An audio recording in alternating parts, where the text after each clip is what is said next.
We wanted to share with you how we go about keeping records for our gardening Yeah. that we do.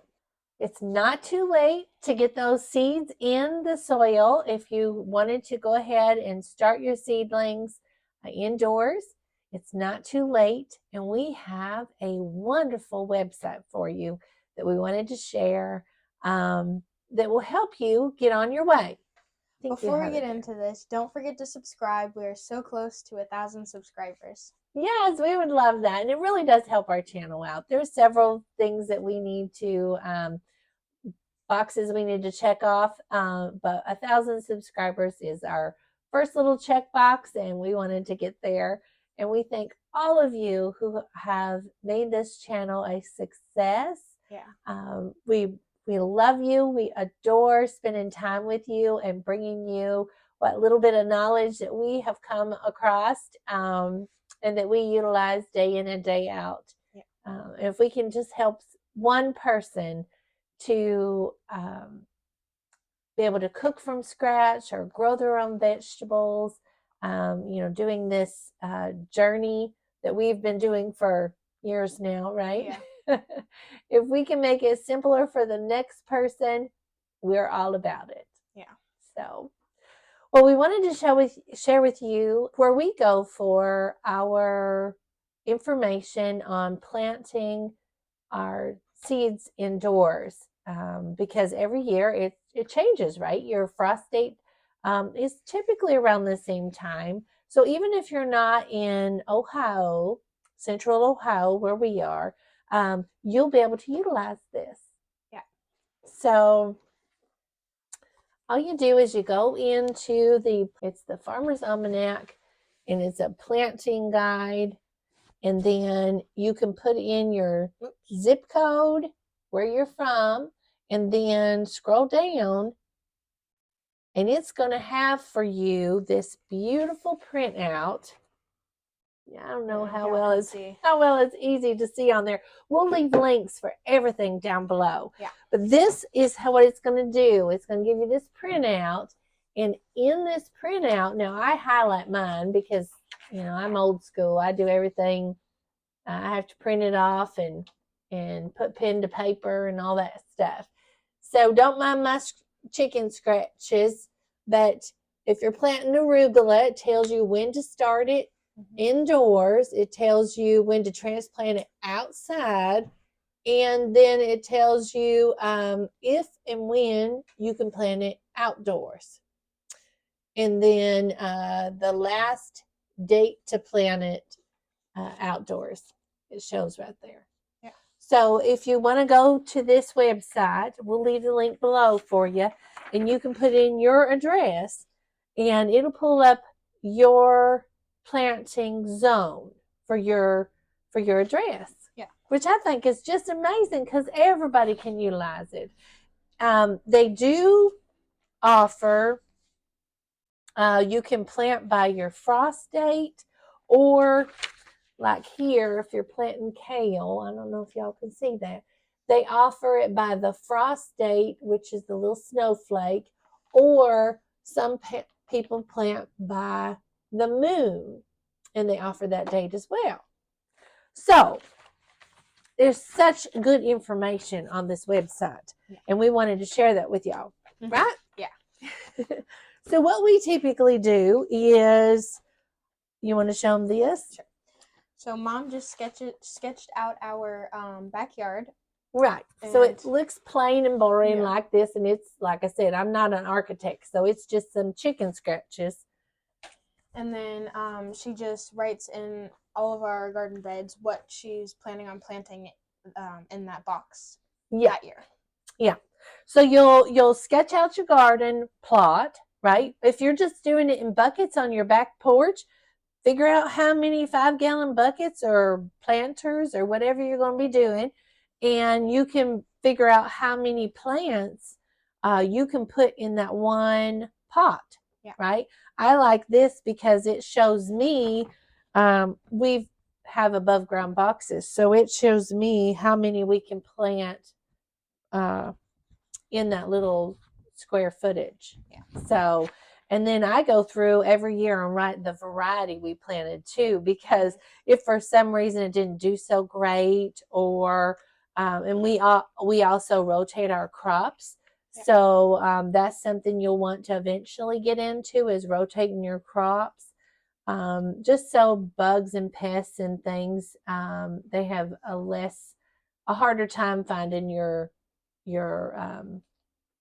vegetables that they like to munch on, right? Yeah. Or you don't want to deplete the soil in that area.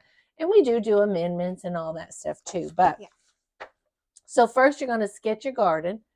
Then you're going to figure out where you want to put everything, right? What vegetables you like. And then what we do is we have a little calendar we print off, and we'll leave the link to where we find this little calendar. And now I do February, March, and April. And then I write all my February plants here that I want to plant in February. Now we're starting these in the in-house under grow lights. And we'll do all of February, which we just got ours in the ground. Or in the soil, right? They're in there in the living room. We have a baker's rack.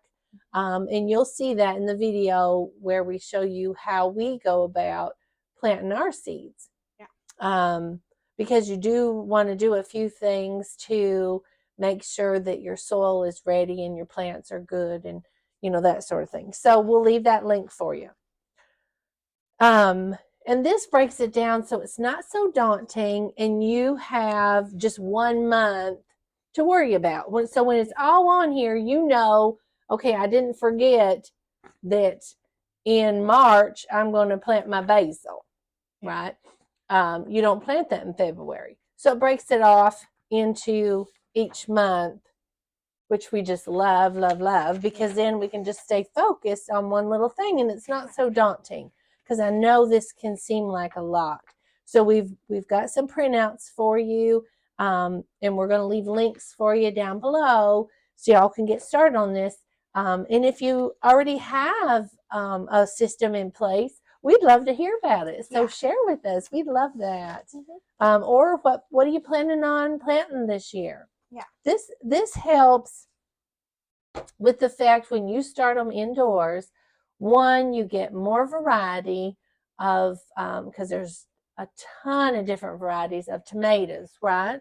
And you don't have to go with just whatever the big box store is currently has on their shelf, the plant that they have.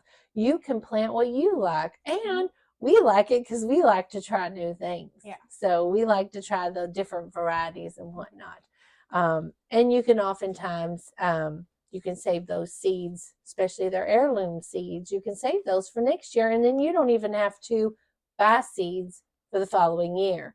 We all know how the pandemic put a kink in our life, and we're trying to eliminate having that kink affect us too terrible much, right? So we'd like to share that with y'all as well. So then what we do, Sweetness, after we've printed off or we decided where we're planting, right? We decided when we got to plant it. And we're going to start it indoors with our little calendar. Then what? Then you can go ahead and plant your little heart out. Right. We always overplant. We have way too many plants typically, but I guess it's good because we just share them with everybody around us. So we start them in our seed trays. Right. We just fill all the seed trays, plop them in the dirt, put some saran over it. Label. Let me just tell you, you can't label enough. No. We will. You might know that that's a tomato plant, but you won't know what kind. So it's always good to know that. And then we wanted to share with you our organizing. We have these little bins. You want to hold it up and let them see it? It's heavy. But we just have a little labeler. And this thing, let's put it down here. This thing has little cubbies in it. So they just pop right out. We have all of our this one's lettuce. So we put all of our lettuce seeds in here. Right. And then we just label it lettuce, and it just stands up in here, and you can just organize. Yes. She'll leave a link with this one down below, but let me give you a little secret. If you will look, if you get Joanne's coupons in the mail or sign up online, they oftentimes will have a 60% off coupon in there, and you can pick these up for reasonable with their 60% off coupon. Yeah. Hobby Lobby has them. I know they have some that are colored, and then they have the clear ones. These were on sale, and we picked up the clear ones. Yeah. Does Michael's have them? I think they might have them too. So just look. They'll have coupons, obviously, and or have them on sale, and then pick them up then. You don't have to do it right away, so you have all year to figure out when the coupons are there, or you can just, I guess, pick them up online or wherever you want. But we just wanted to share with you what we do with ours. Before this, we had a binder, and we had the clear sheets that we, like pockets for your paper that we put in, and it got a little chaotic. They would fall out. We wouldn't know where they went. Yeah, so they would be falling out. So that's why we went to this system, and we actually love it. But I wanted to share with you, like, if you go to the store and buy a 6-pack of, I don't even know, do they sell them still in 6-packs, or is it 4-packs? I don't know. Everything's gotten smaller. Yeah. But let's say a 6-pack, and you're going to buy a 6-pack of lettuce. It's going to probably cost you $1.99 for that little 6-pack. This whole pack of seeds costs $2.90, and now this is at Berlin Seeds in Berlin, Ohio, and they do ship. So if you need a seed company, they do ship to you. But there's several companies out there. You can even, if you're just getting started or you didn't order your seeds in time, Walmart sells them. Your big box store sells them. Start there. Yeah. If that's all you can do. Lowe's, Home Depot. All those big box stores. They have seed packets. Go in there, pick you up a few, and get started, because it's way cheaper to do it this way than to go purchase individual plants. And if you're, if it's just 2 of you and you want to start this, but you don't need that many seeds, don't let that seed packet lie to you and tell you that it's only good for this year. They'll be good for next year as well. If it has a 2024 sell by date on it as 2024, they'll still be good next year. The germination rate on them decreases year after year after year. So, when you get into saving them for 2 and 3 and 4 years, you might not have as many germinate, which means pop through the soil. So you might have to plant a few extra. Okay. Or go in with a friend. If you don't need all those, share with a friend. Yeah. That's another good way of doing it. We oftentimes have seeds that we didn't plant all of them this year, and we'll do it again next year. Yeah. So we have 2 of these right now. Yeah. That we utilize, and actually I need to go pick another one up, because we do some flowers. And we don't have those in these just yet, just because I don't do as many of those. Those are more perennials that we do. And then what else do they need to remember? We also have a garden journal that we started. I don't know, a few years back. Yeah, a few years ago. And we just write everything in this. So when we've planted when we transplanted it outside, when we harvested it, you just put in here anything. Yeah. Amendments that you put in the soils, right? Issues that you might have had. If you had some sort of bug issue, that might be something you could possibly plant with another companion plant, because oftentimes that'll eliminate some of your issues. Yeah. So just do a little bit of research. We've done quite a bit of research for you, and we're going to leave all those links down below.